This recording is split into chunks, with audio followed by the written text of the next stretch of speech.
M133.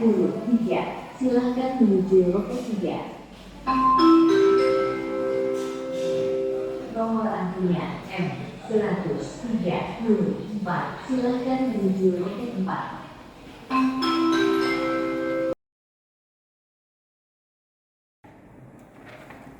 Assalamualaikum warahmatullahi wabarakatuh. Perkenalkan, kami kelompok 2 yang beranggotakan saya sendiri, Monika Septi Indriani, selanjutnya Winahya Febriarsi, Siva Fahira, Andi Permana, dan Yusuf Syahranto yang akan membahas mengenai berlakunya hukum pidana menurut waktu dan tempat.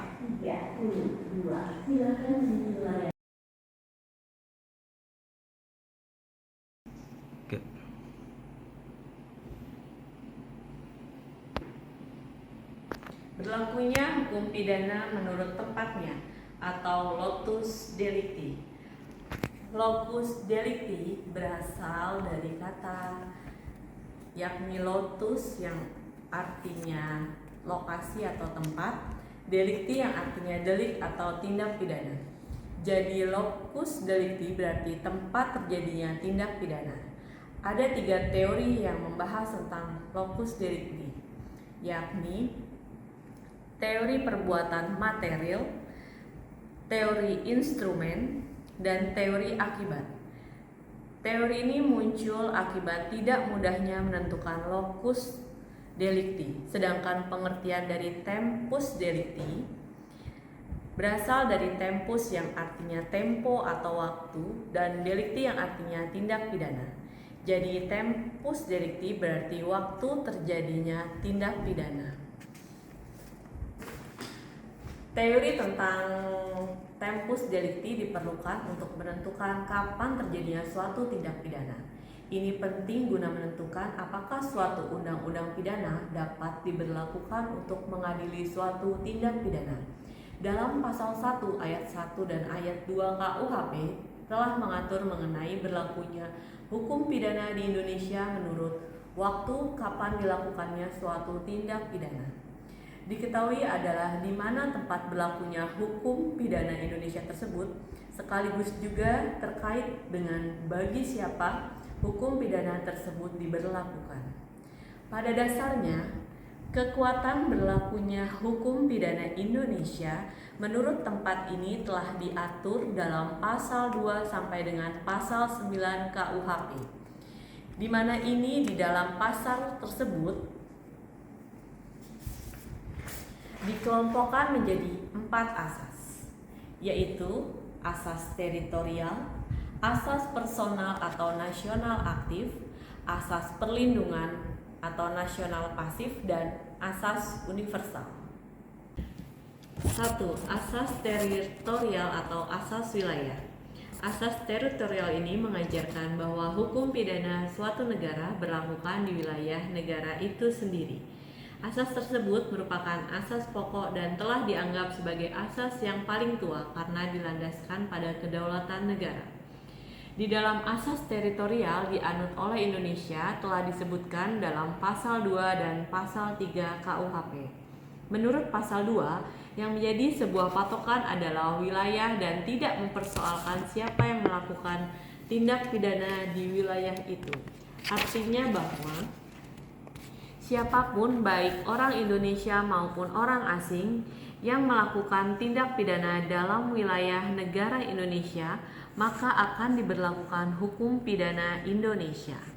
Berdasarkan Konvensi Paris 13 Oktober 1919, wilayah Indonesia meliputi tanah, daratan, laut sampai 12 mil dan ruang udara di atasnya. Laut sampai 12 mil diukur dari titik pantai dari pulau-pulau terluar. Jika berbatasan langsung dengan negara tetangga yang jaraknya kurang dari 24 mil, maka diambil titik tengah sebagai batasnya. Yang disebut sebagai wilayah Indonesia adalah wilayah negara Indonesia sesuai dengan yang dimaksud pada saat proklamasi kemerdekaan, meliputi seluruh bekas wilayah Hindia Belanda. Wilayah ini kemudian dikukuhkan oleh Undang-Undang Nomor 7 Tahun 1976 yang memasukkan Timor Timur sebagai bagian dari wilayah Indonesia. Pasal 3 KUHP kemudian memperluas berlakunya asas teritorial dengan memandang keadaan air atau perahu atau fartuik sebagai ruang berlakunya hukum pidana. Pasal 3 ini tidak memperluas wilayah Indonesia. Arti harfiah fartuik adalah segala sesuatu yang dapat berlayar, yang dapat bergerak di atas air. Namun berdasarkan hukum internasional, kendaraan air yang dapat diberlakukan asas teritorial ini adalah kapal perang dan kapal dagang laut terbuka, dan diberlakukan atas ketentuan yang mengatur suatu kapal yang lewat secara damai di wilayah laut negara lain. Semula, pasal 3 KUHP tidak menyebut adanya kapal udara, karena saat KUHP dibentuk belum dikenal adanya pesawat udara. Namun dengan keluarnya Undang-Undang Nomor 4 Tahun 1976, bunyi pasal 3 kemudian diubah menjadi ketentuan pidana dalam perundang-undangan Indonesia berlaku bagi setiap orang di luar wilayah Indonesia melakukan tindak pidana di dalam kendaraan air atau pesawat udara Indonesia.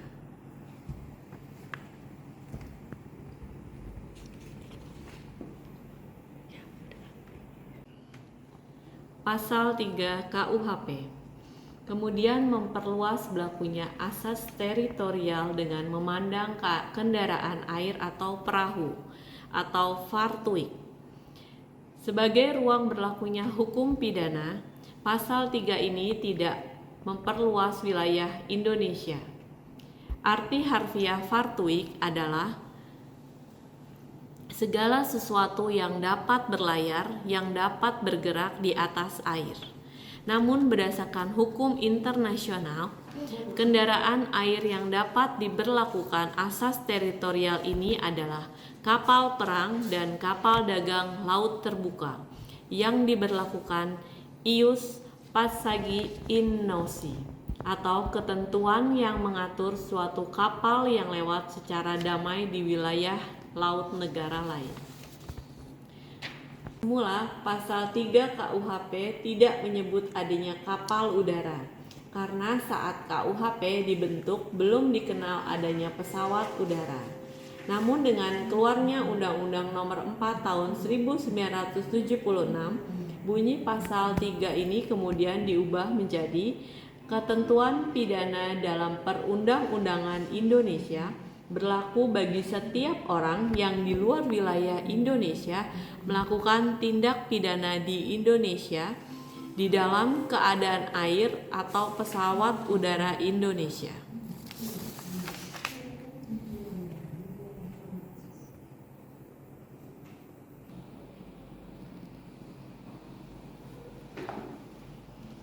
Dua, asas personalitas atau asas nasionalis aktif. Asas personalitas bertumpu pada kewarganegaraan pelaku tindak pidana. Artinya, hukum pidana suatu negara mengikuti kemanapun warga negaranya. Namun demikian, hukum pidana Indonesia akan selalu mengikuti warga negara Indonesia kemanapun ia berada. Dalam KUHP, asas ini diatur dalam pasal 5 sampai 7. Pasal 5 ayat 1 ke 1 menentukan sejumlah pasal yang jika diberlakukan oleh orang Indonesia di luar negeri, maka diberlakukanlah hukum pidana Indonesia. Di sini tidak dipersoalkan apakah tindak pidana tersebut dianggap sebagai kejahatan menurut hukum pidana negara tempat orang Indonesia itu berada, karena dianggap membahayakan kepentingan negara Indonesia. Maka sejumlah pasal dalam pasal 5 ayat 1 ke 1 tersebut tetap dapat diberlakukan hukum pidana Indonesia. Pasal 5 ayat 1 ke 2 menentukan bahwa hukum pidana Indonesia berlaku bagi warga negara Indonesia yang di luar Indonesia melakukan tindak pidana yang dianggap kejahatan bagi hukum Indonesia dan di luar negeri tempat tindak pidana dilakukan diancam dengan pidana. Angka kedua ini bertujuan agar orang Indonesia yang melakukan tindak pidana kejahatan di luar negeri dan kemudian pulang ke Indonesia sebelum diadili di luar negeri tidak bebas dari pemidanaan. Namun demikian, negara Indonesia tidak akan menyerahkan warganya diadili di luar Indonesia.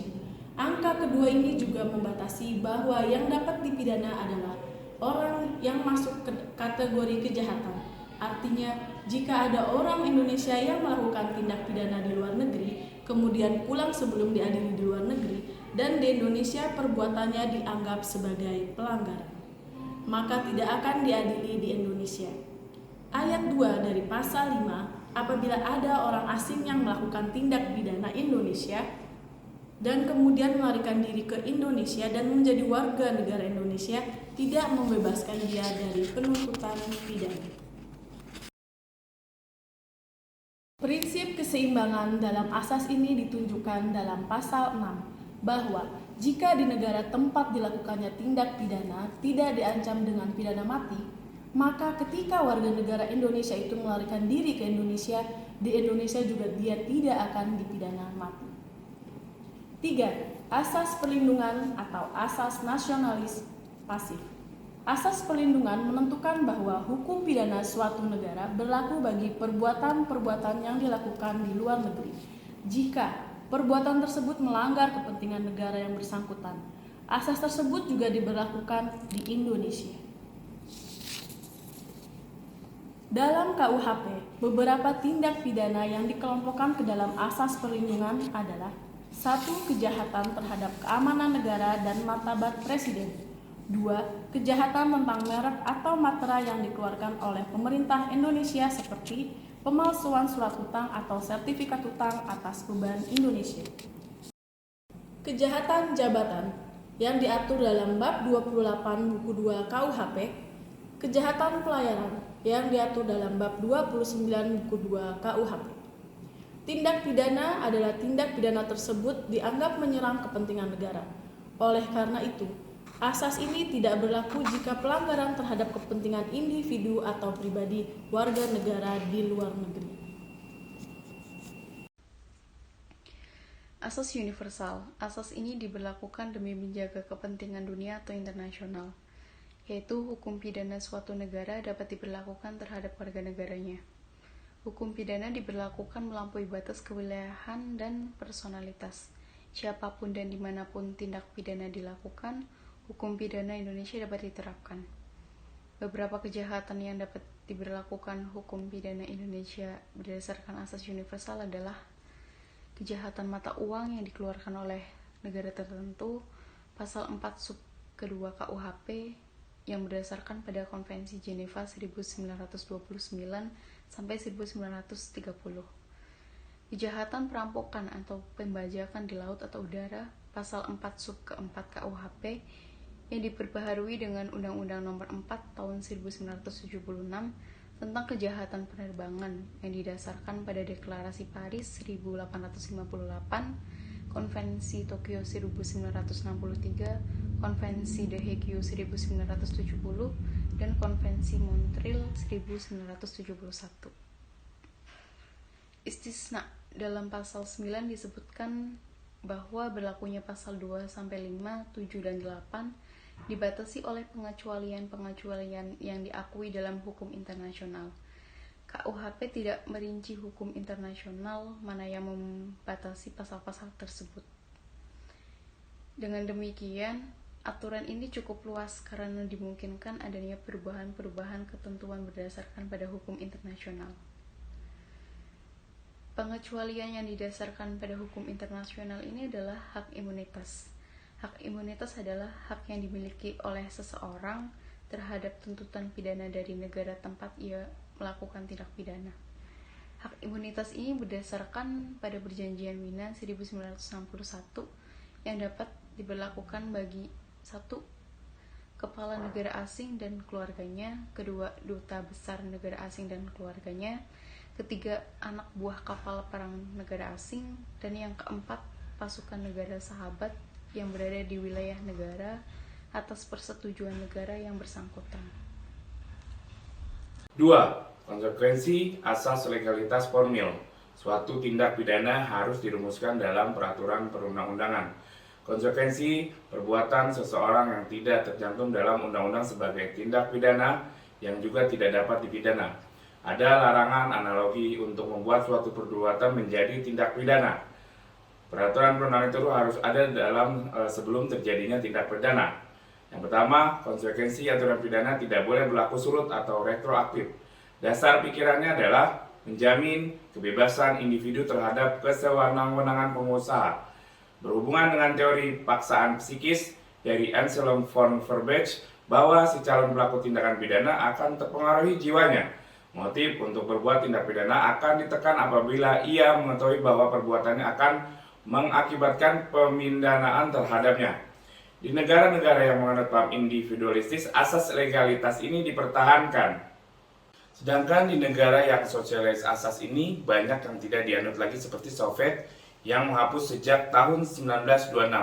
3. Asas legalitas material. Menurut asas legalitas formil di atas, tidak ada perbuatan yang dilarang dan diancam dengan pidana, kecuali telah ditentukan dengan aturan pidana. Hal ini tentunya menjadikan masalah jika menurut hukum adat masyarakat adat sebuah perbuatan yang menurut mereka kejahatan. Namun menurut KUHP bukan kejahatan dengan tidak dicantumkan di dalam KUHP. Oleh karena itu, dahulu pasal 14 ayat 2 Undang-Undang Dasar 1950 telah menyebutkan aturan ini, bahwa asas legalitas putih juga aturan hukum tidak tertulis, sedangkan di dalam KUHP hanya menggunakan kata-kata perundang-undangan yang berarti bersifat asas legalitas formil tertulis. Dengan tidak berkurangnya lagi Undang-Undang Dasar 1950, posisi hukum pidana adat atau tidak tertulis tetap diakui. Hal ini didasarkan pada pasal 5 ayat 3 sub Undang-Undang Nomor 1 DRT 1951 bahwa suatu perbuatan menurut hukum yang hidup harus dianggap suatu perbuatan pidana, akan tetapi tiada bandingannya.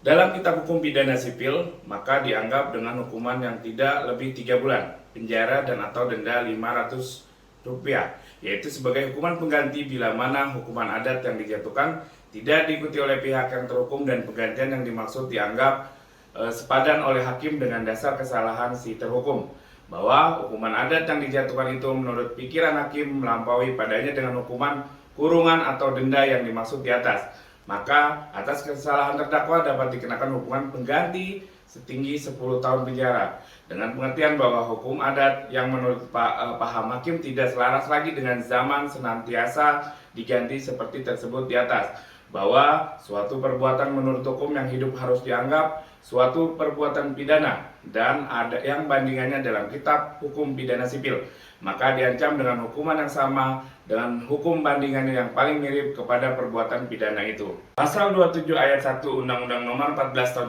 1970 tentang ketentuan-ketentuan pokok kekuasaan kehakiman, hakim sebagai penegak hukum dan keadilan wajib menggali, mengikuti Asas legalitas rancangan KUHP. Rancangan KUHP memperluas eksistensi hukum tak tertulis sebagai dasar patut dipidananya suatu perbuatan sepanjang perbuatan itu tidak ada persamaannya atau tidak diatur dalam perundang-undangan. Ini untuk mewujudkan asas keseimbangan antara kepentingan individu dengan kepentingan masyarakat dan antara kepastian hukum dengan keadilan. Pasal 1 Bab 3 konsep KUHP menyebutkan ketentuan sebagaimana yang dimaksud dalam ayat 1 tentang asas legalitas formil (PEN) tidak mengurangi berlakunya hukum yang hidup dengan menentukan bahwa menurut adat setempat seseorang patut dipidana walaupun perbuatan tersebut tidak diatur dalam perundang-undangan.